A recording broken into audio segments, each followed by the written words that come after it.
देखिए हमने last class में जो पढ़ा था प्रॉपर्टीज ऑफ कंडक्टर, तो प्रॉपर्टीज ऑफ कंडक्टर में हमने सीखा था जब भी किसी कंडक्टर को चार्ज दिया जाता है तो उसकी सरफेस पर रिसाइड करता है, और सरफेस पे जो पोटेंशियल होता है वही पूरे कंडक्टर के अंदर पोटेंशियल होता है।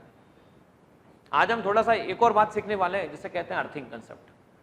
हालांकि इससे पहले मैं अर्थिंग आपको सिखा चुका हूं, फिर भी मैं कहूंगा अर्थिंग का मीनिंग क्या होता है। जिस भी कंडक्टर को अर्थ किया जाता है उस कंडक्टर का पोटेंशियल जीरो हो जाता है। जिस भी कंडक्टर को अर्थ किया जाता है उस कंडक्टर का पोटेंशियल जीरो हो जाता है।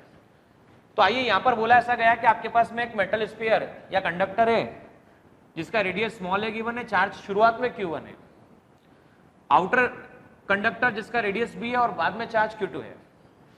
आपको क्या करना है, जब A को या अंदर वाले स्फीयर को अर्थ कर दिया जाए तो बताना है कि अर्थिंग के बाद इस पे कितना चार्ज होगा। तो देखिए मैं मानता हूं अर्थिंग के बाद, ऐसा मैं मान लेता हूं, स्मॉल ए रेडियस के स्फीयर पर Q1 चार्ज होगा, ऐसा मैं मान रहा हूं, और स्मॉल बी रेडियस के स्फीयर पे जो चार्ज होगा वो Q2 चार्ज होगा।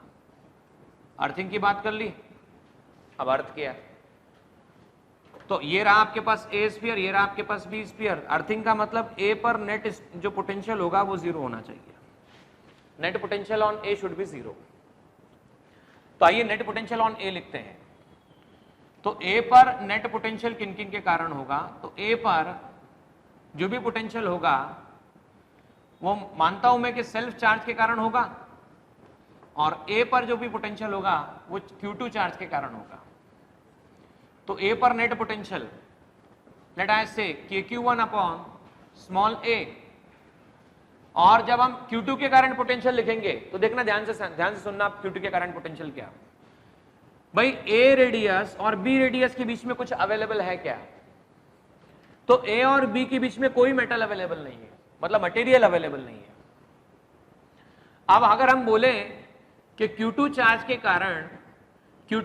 के कारण बी रेडियस के स्फीयर पे पोटेंशियल कितना होगा, तो Q2 चार्ज के कारण बी रेडियस के बी स्फीयर के सरफेस पे पोटेंशियल होगा KQ2 अपॉन स्मॉल बी।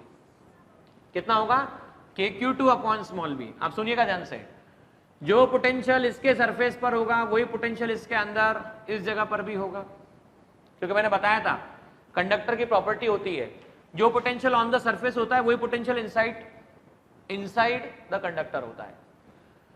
लेकिन कहां से कहां तक, तो यहां से यहां तक कि यहां पर कोई मटेरियल अवेलेबल नहीं है, तो जो सरफेस पे पोटेंशियल है वही यहां पर पोटेंशियल है, वही यहां पर पोटेंशियल है, वही इस पर्टिकुलर ए पर पोटेंशियल लिखा जा सकता है। तो मैं सीधा सीधा लिख सकता हूं KQ2 अपॉन स्मॉल बी। अब कहा गया है जिसको अर्थ किया जाता है तो अर्थ करने पे पोटेंशियल जीरो होता है, तो पोटेंशियल जीरो लिख दिया। ये हो गया KQ1 upon a plus KQ2 upon small b should be zero. Q1 that will become minus a by b into Q2। ये आपके पास में Q1 की वैल्यू निकल कर आती है। Q1 that will become minus a by b upon Q2। अब देखो अगर ऐसा कर दिया जाता, सपोज ऐसा कर दिया जाता, इसी क्वेश्चन में एक मॉडिफिकेशन कर रहा हूं, अंदर वाले को चार्ज दिया जाता Q, बाहर वाले को अर्थ कर दिया जाता, तब क्या किया जाता, ये कहता हूं A और ये कहता हूं B। अंदर वाले को चार्ज दिया जाता Q, बाहर वाले को अर्थ कर दिया जाता, मतलब इस बार B का नेट पोटेंशियल जीरो होता। तो B पर नेट पोटेंशियल किसके कारण होगा, तो B पे पोटेंशियल होगा, मैं मानता हूं अर्थिंग के बाद let I assume charge will be Q dash. So Q dash plus B पर जो पोटेंशियल होगा वो A के कारण होगा। तो इसे लिखा गया सेंटर से चार्ज की डिस्टेंस कितनी है B, तो इसे लिख सकते हैं KQ dash upon B plus, अब देखो चार्ज कहां पे रखा हुआ है, चार्ज Q पर दिया हुआ है, मतलब A स्फीयर पे दिया हुआ है। A स्फीयर पे जो चार्ज दिया हुआ है उसकी सेंटर से डिस्टेंस कितनी है जहां पे पोटेंशियल निकालना है। देखो पहले ये चेक करना कि पोटेंशियल कहां पे निकालना है, अच्छा उसके बाद ये चेक करना किसके कारण निकालना है। तो चेक करो पोटेंशियल कहां निकालना है, तो पोटेंशियल B पर निकालना है, B रेडियस के स्फीयर पर निकालना है। अच्छा किस कारण निकालना है, A के चार्ज के कारण निकालना है। तो A के चार्ज का सेंट्रल से डिस्टेंस जो होगा सेंटर से डिस्टेंस जो होगा बी के लिए वो डिस्टेंस होगा स्मॉल बी, तो मैं मान लेता हूं that will be k q by small b, b पर नेट पोटेंशियल, और ये 0 हो जाना चाहिए क्योंकि इसे अर्थ किया गया है। अर्थ किया गया है तो आप कह सकते हैं q dash should be equal to minus q, इसलिए कहा जा सकता है q dash should be equal to minus q, q dash की वैल्यू माइनस क्यू होना चाहिए। आइए ये वाला क्वेश्चन हम देखते हैं, इस क्वेश्चन में क्या कहा गया है। इस क्वेश्चन में ऐसा बोला गया है आप लोगों से कि आपके पास में इनर स्फीयर जिसकी रेडियस स्मॉल है, इसे इतना चार्ज किया गया है जिससे कि इसका पोटेंशियल V हो जाए, इतना चार्ज किया गया है जिससे कि इसका पोटेंशियल V हो जाए, तो 1/4 pi epsilon naught Q upon small है, क्योंकि रेडियस स्मॉल है। तो पोटेंशियल गिवन है लेकिन चार्ज गिवन नहीं था, तो चार्ज निकाल लिया 4 pi epsilon naught V multiply by A।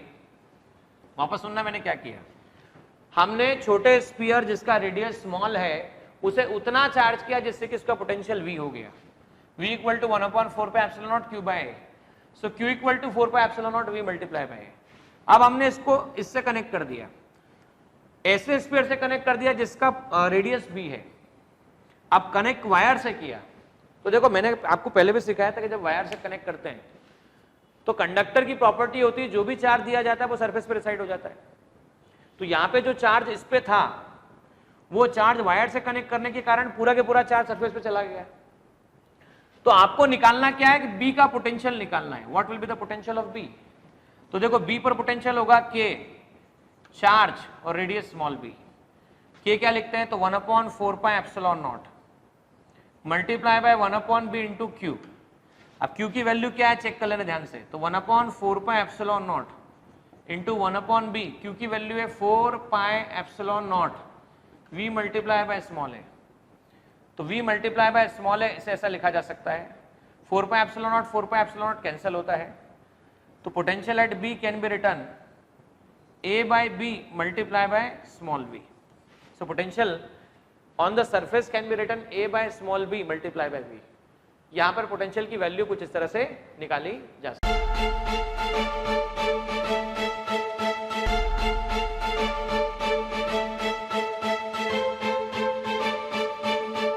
Purohit academy, main branch Prabhat Chowk, MJ college road, Lokmanya हॉस्पिटलच्या बाजूला, जळगाव आणि पांडे क्लासेस जवळ, बंधन बँके शेजारी, ट्रॅफिक गार्डनच्या समोर, जळगाव।